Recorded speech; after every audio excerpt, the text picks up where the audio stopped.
There's a rule no one ever wrote down, yet you've been trained to obey it since you were a child. A rule more dangerous than any faith. More effective at producing obedience than any state ever dreamed of. No one names it outright. They whisper it into you until it fuses with your identity. Be kind. Be courteous. Be agreeable. They frame it as virtue. As proof that you're a good person. But what if that so-called goodness was never about ethics at all? What if it was always about control? Every empire, every hierarchy, every authority that has ever ruled understood a single fact. Polite people are easy to rule. A man terrified of offending will never rebel. A man who craves approval will never rise. Machiavelli saw this long ago. He watched republics rot from the inside, not because of enemies, but because of men who lacked the spine to refuse. Men who confused being liked with being respected. Men too gentle to lead, too accommodating to endure. So he wrote what rulers feared most. Not a manifesto of rebellion, but a truth sharp enough to cut thrones. If you wish to rule, stop seeking love. The church outlawed it. Kings denounced it.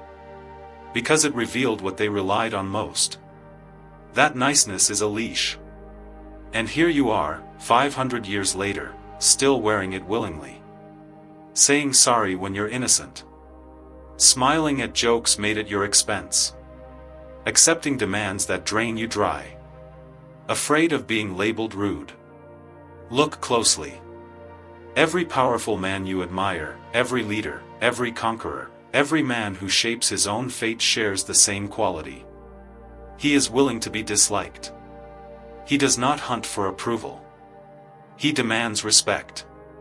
Society will warn you that this makes you cruel, arrogant, heartless. They said the same about every man who refused to bow. This was Machiavelli's real message. Power and people-pleasing cannot coexist. One must die for the other to live. The instant you stop caring about being liked, you step into freedom. You become dangerous. You become real. What follows isn't self-help. It's strategy. A blueprint for destroying the weakest part of you. The obedient servant who smiles through disrespect. The part of you that fears rejection more than failure. You weren't born to be accommodating. You were born to be formidable. So kill the people-pleaser inside you. Not slowly. Not someday. Now. Because every extra day he survives, more of you disappears. There is a sickness infecting modern men. Quiet. Invisible. Centuries old. It doesn't attack flesh. It eats resolve. It hollows the spine. The mind stays sharp, but the spirit becomes compliant. Machiavelli would have named it precisely, a political illness masquerading as virtue. Most men don't even realize they're infected. They mistake politeness for morality. Silence for wisdom. Self-erasure for nobility. But strip away the mask and the truth appears. People-pleasing is fear dressed as kindness. This illness doesn't begin when you're grown. It starts the first time you're punished for refusing. The first time you're told not to be difficult. The first time compliance earns praise. You learn early that approval means safety. That discomfort makes you bad. That conflict is dangerous and harmony is sacred. So you adapt. You swallow your anger. You dull your instincts. You trade your desires for peace. Slowly, this becomes routine. Then belief. Then identity. And the world applauds. Such a good boy. So polite. So easy to deal with. They celebrate the disease because it makes you predictable. Because it makes you harmless. Because it guarantees you'll never challenge them. By adulthood, the infection is complete. It shows up in habits you no longer question. You apologize automatically, not because you're guilty, but because it's reflex. You agree with people you don't respect to avoid tension. You maintain relationships that exhaust you because loneliness scares you more than misery. You outwork everyone and speak up the least. You endure insults, delays, disrespect, and tell yourself it doesn't matter.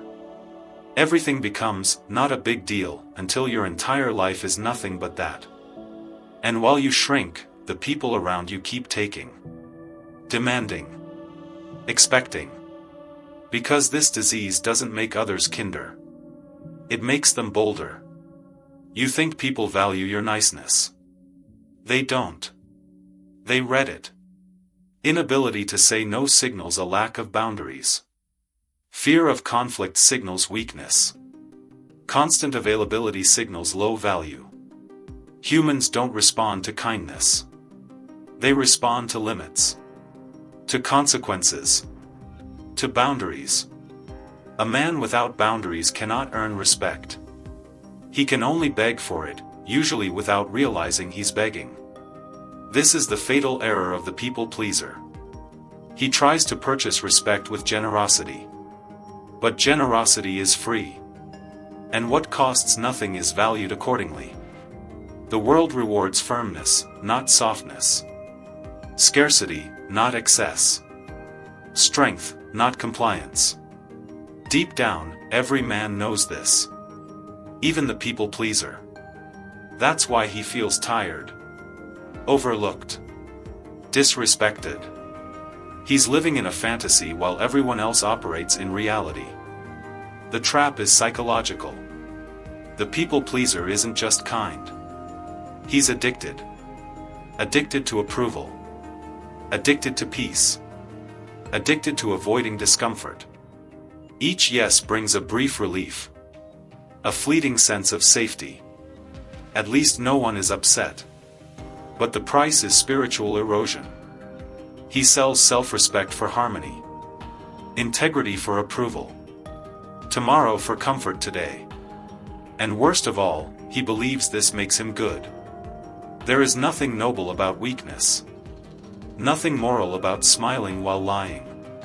Nothing righteous about sacrificing yourself for those who wouldn't do the same. Eventually, every people pleaser reaches the same moment. The fracture. The instant the polite mask splits and buried resentment spills out. Because beneath excessive niceness is years of suppressed anger. Not because the world abused him, but because he never defended himself. That is the disease. Not mistreatment, but permission. Once you see this, you can't unsee it. Niceness gets a man exploited because the world recognizes it for what it is. Not virtue, but an announcement of defenselessness. The polite man believes he's ethical. Everyone else sees someone who won't retaliate. And humans, by instinct, move toward the path of least resistance. You see it everywhere. The nice man stays late. Adjusts his schedule. Overgives reassurance. Receives nothing back. Not because he's unloved, but because he's unrespected. Respect grows from boundaries. Niceness grows from their absence. A man without boundaries becomes a tool. Convenient. Disposable. The people pleaser assumes kindness creates gratitude. In truth, kindness without cost creates entitlement. The first favor earns thanks. The 10th becomes expected. The 30th becomes owed. And when you hesitate, people act as if you violated a contract they never signed. Niceness trains people. It teaches them your time is free. Your energy unlimited. Your tolerance endless. Your resistance non-existent. And once they grow used to that version of you, they will resist when you finally push back. They'll accuse you of changing. But you haven't changed. You've stopped performing. Humans sense hierarchy instinctively. A man who never resists, never asserts, never creates friction places himself at the bottom. Not because others hate him, but because he signals that position. People react to signals, not intentions. Look at those who command respect. They aren't rude. They're simply unafraid of displeasing. They don't chase approval, so their presence carries weight. They don't cling to harmony, so their words hit harder. They don't fear conflict, so their boundaries hold. Confidence doesn't create respect. Consequences do. If crossing you has no cost, you will never be respected. Only tolerated. People don't respect what bends. What absorbs blows and smiles afterward. Once someone learns you won't respond, they stop treating you as someone who can. Eventually, the people pleaser realizes what he's become. Not just tired, but aware. Aware that his identity was built around avoiding disappointment. Other people's disappointment. He sees every unwanted yes. Every unvalued effort. Every insult endured that a stronger man would have walked away from. And the resentment turns inward. Toward himself. That resentment signals the death of the old identity. The mask is failing. Truth is emerging. A man who pleases everyone ultimately confronts the one person he betrayed most. Himself. Niceness invites exploitation. The world respects only those who respect themselves. And self-respect isn't loud. It's not aggressive. It's the calm ability to say no. Without excuses. Without apologies. Without fear. It's choosing to disappoint others rather than abandon yourself. Niceness will not save you. Strength will. Boundaries will. Controlled coldness will. And when you stop offering your life at a discount, the world will adjust. Not politely.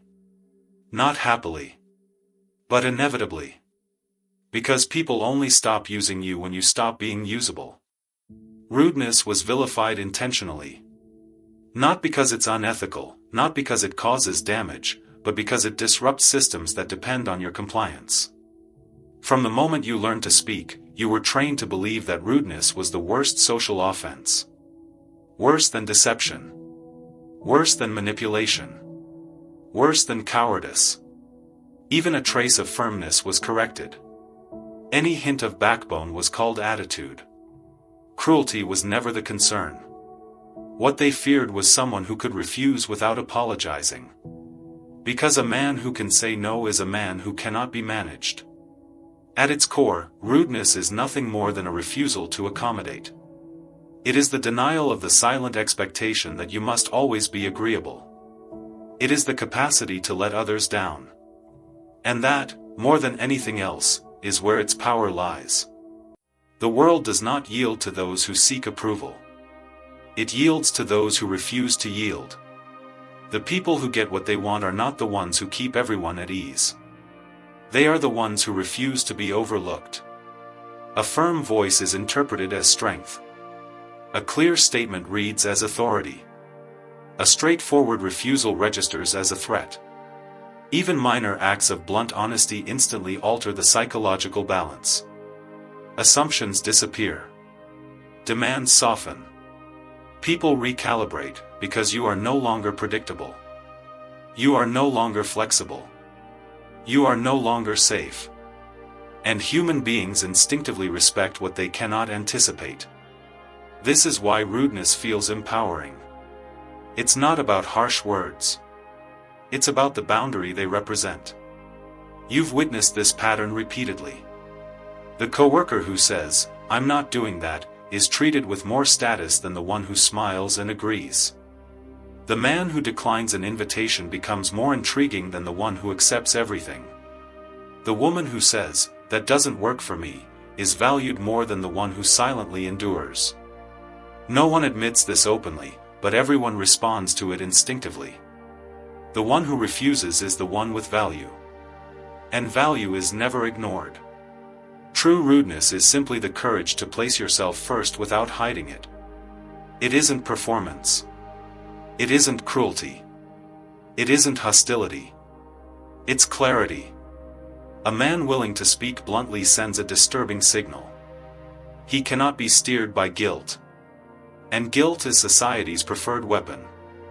Guilt is how politeness is enforced. Guilt is how people are kept small.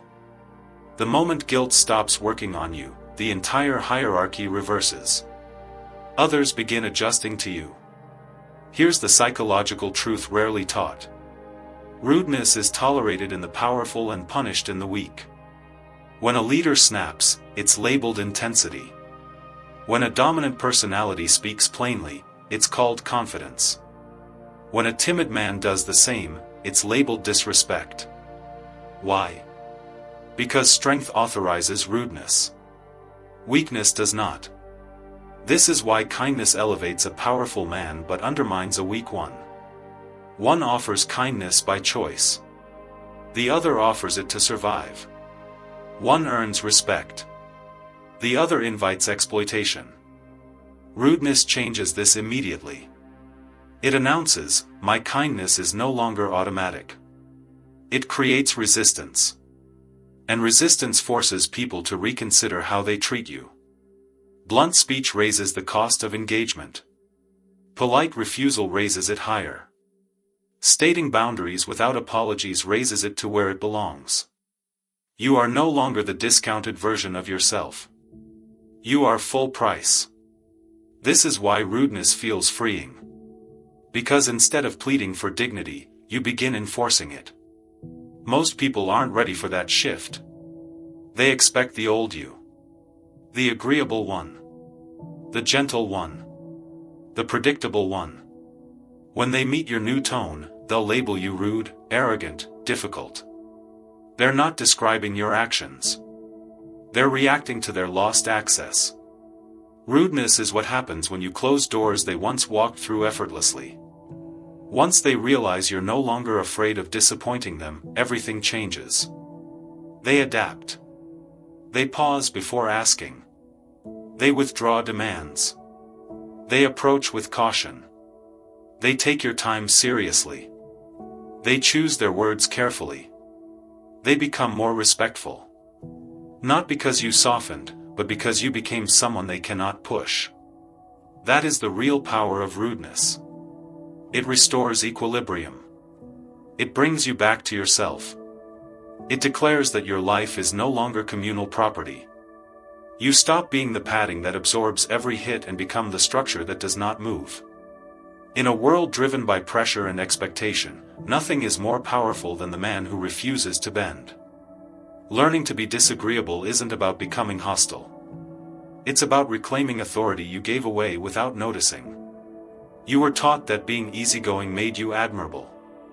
That flexibility meant maturity. That endless patience was virtue.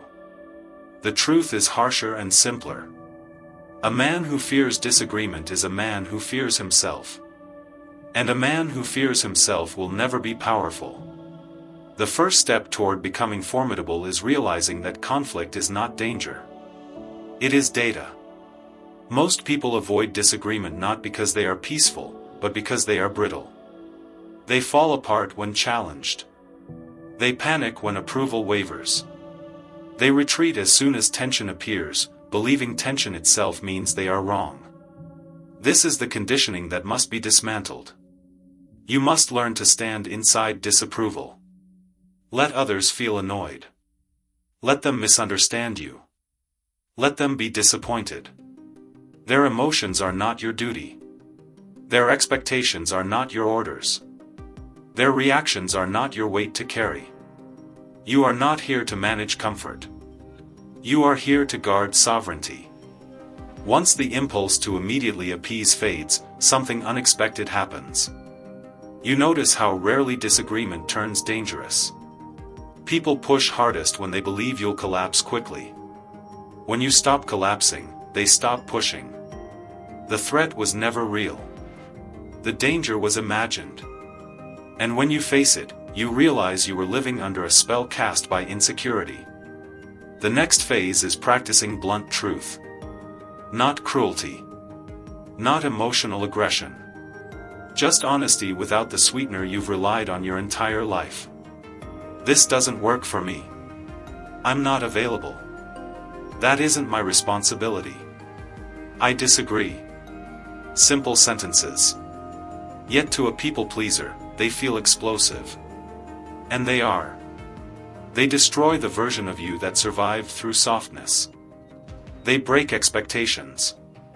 They shatter the assumption that your compliance is guaranteed.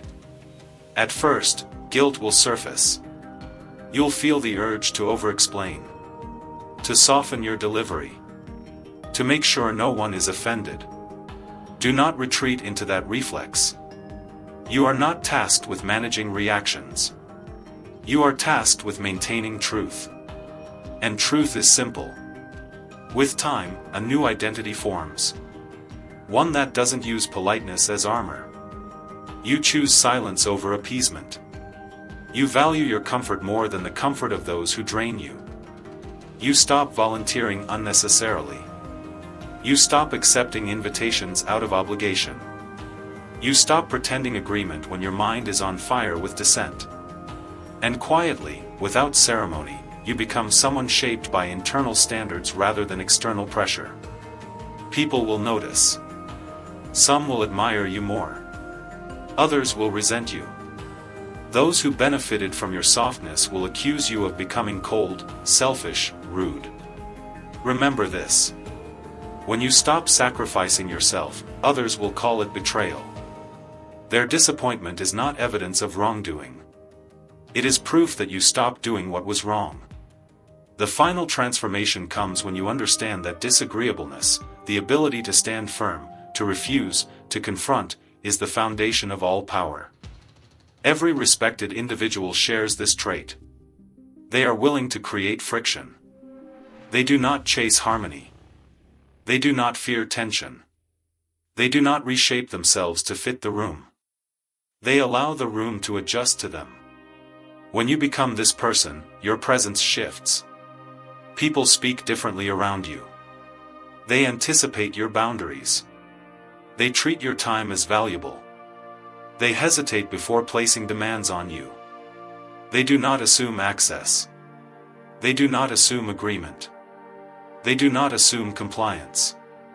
You become someone who must be approached deliberately, not casually. That is power. Being someone whose reactions matter. Someone whose boundaries change behavior. Someone whose presence creates structure. Disagreeableness is not darkness. It begins with clarity. The capacity to move through the world without betraying yourself along the way. You are not turning harsh. You are turning honest. And only what is honest earns respect in this world. There is a moment every man reaches when an uncomfortable realization hits him. Much of what he labeled as kindness was never kindness at all. It was calculation. It was fear. It was an attempt to make the world feel safer by shrinking himself. You lower your tone so no one feels challenged. You agree fast so you're never labeled difficult. You bury your needs so you're not seen as inconvenient. This is how the people pleaser survives, by fading a little more every day. But survival is not the same as living. And a man who keeps disappearing eventually becomes invisible to the world. When you start destroying the people pleaser within you, you have to confront a hard truth. For years, you bargained away pieces of yourself in exchange for calm. You traded permanent self-erasure for temporary approval. You gave away your dignity in small portions, like free samples. Now it's time to take it back, piece by piece. The first thing you reclaim is your time. You stop giving it away like a participation trophy. You no longer rush to reply the second a message arrives. You stop reshaping your entire day around someone who would never do the same for you. You finally ask a question the people pleaser avoids at all costs: is this worth my life? Because time is life. And when you give it indiscriminately, you're handing your existence to people who never earned it. Next, you reclaim your voice. Not the softened, trained whisper.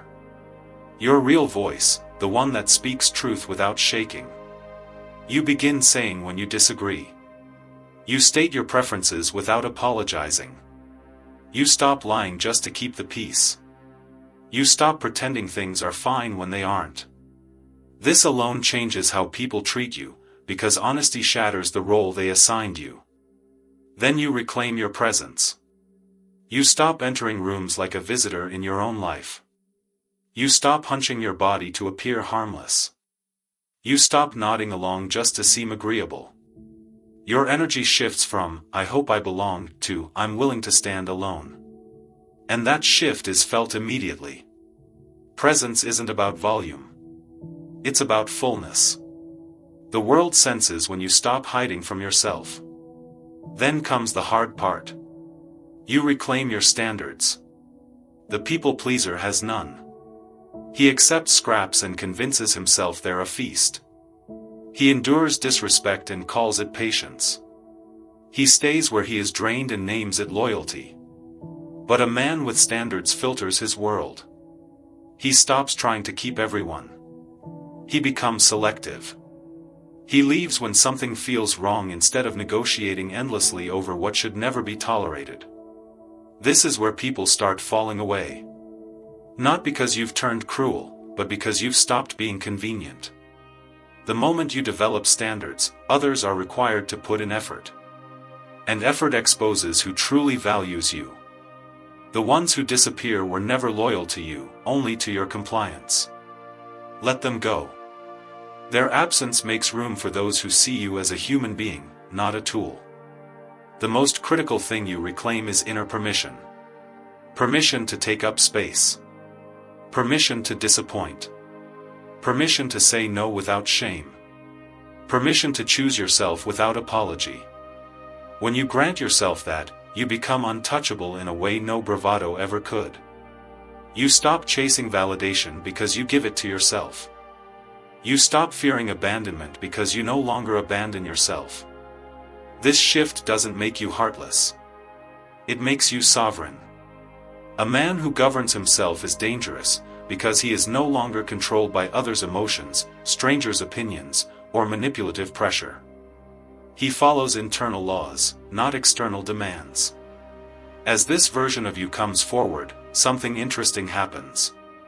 The world changes its tone. People become more careful, more respectful, more deliberate.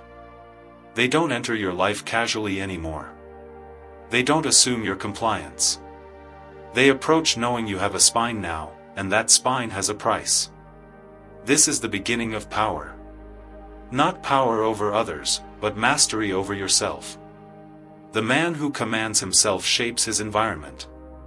And the man who shapes his environment changes his life permanently. At a certain stage of this transformation, something subtle but undeniable shifts. You stop bargaining with yourself. You stop asking permission from a world that never cared about your comfort anyway. You stop watering down your desires so others don't feel threatened. What emerges is a man who acts from an unmovable center. A man immune to guilt, manipulation, and emotional coercion. A man no longer reacting to other people's feelings. A man who has stepped into the dangerous freedom of being fully himself. This version of you doesn't shout. He doesn't perform. His power is quieter, colder, sharper. It comes from the absence of fear, not the presence of aggression. He no longer wastes energy trying to be liked. He doesn't chase understanding.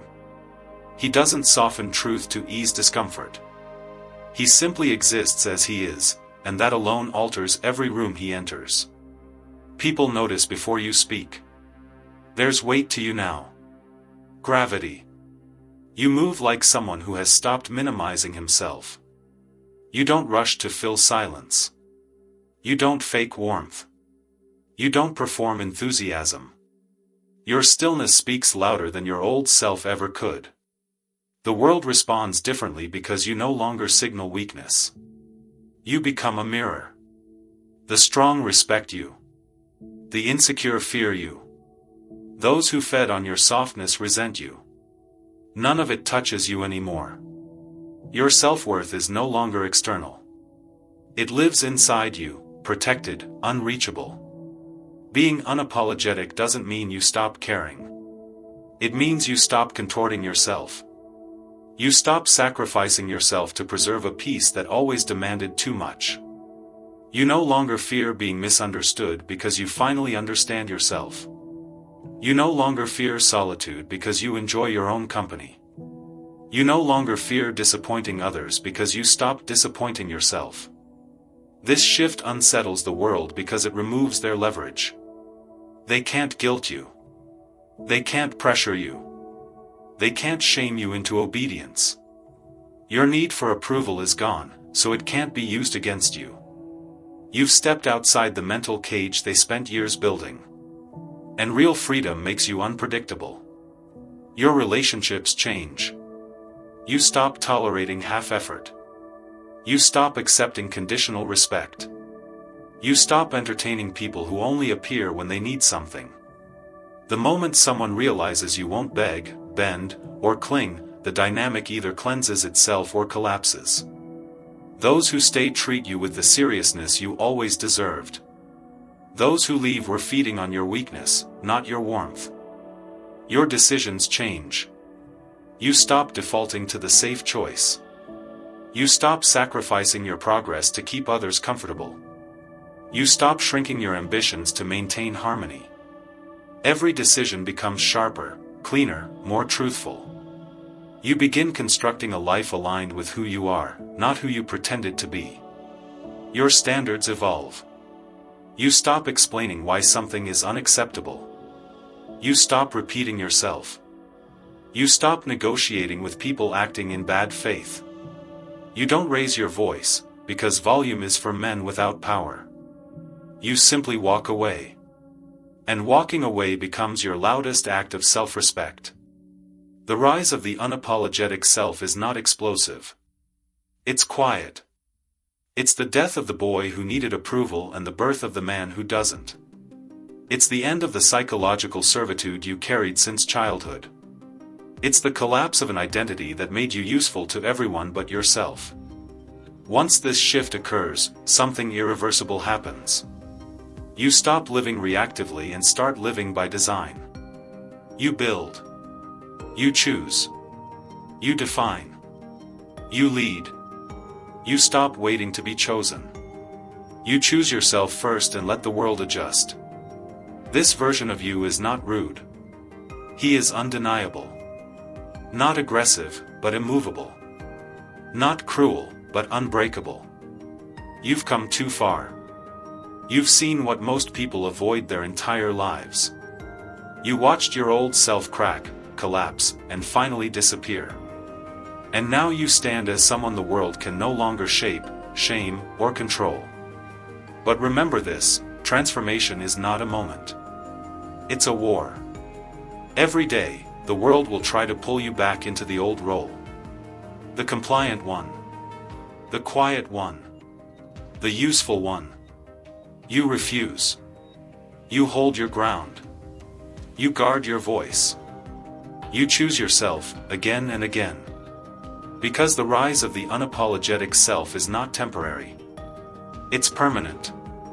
A declaration that from this moment forward, your life will not be governed by approval, fear, or expectation. Only by your will. If something here woke you up, if one line cracked the shell you've been hiding in, if you felt the old version of you begin to shake, then you're ready for what comes next. Stay with me. There is more to build, more to destroy, more to reclaim.